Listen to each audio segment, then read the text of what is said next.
Some new research showing a link between wildfire smoke and an increased risk of autism in prenatal babies. CBS 13's Brady Halbleib is getting answers on what it could mean for pregnant mothers in California. It's become an all too familiar sight across California, a smoky haze in the sky that sometimes even blocks out the sun.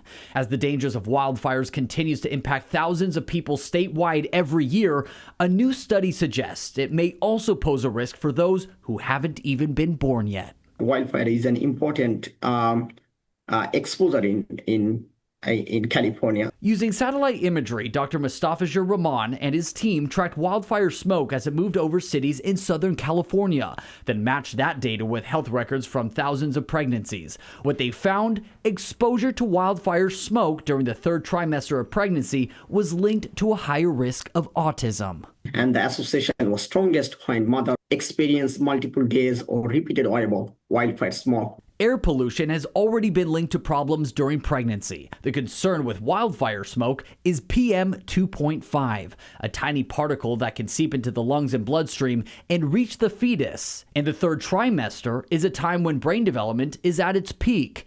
But Dr. Rahman doesn't want to cause panic, but rather awareness. This study does not show that the wildfire smoke causes autism on its own, but it highlights wildfire smoke as a potentially preventable environmental risk factor during pregnancy. This is completely consistent with other studies that have looked at exposure to PM 2.5. Alicia Halliday with the Autism Science Foundation says the findings aren't surprising, given prior research on PM 2.5, a pollutant commonly found in air pollution. We only have control over if we do some mitigation practices and then also advocate regulatory agencies to enforce clean air standards. In a world where wildfires are more common and hard to control, it's one risk we may be able to reduce. This reinforces the importance of minimizing wildfire smoke exposure during the wildfire days whenever possible and following the public health guidance.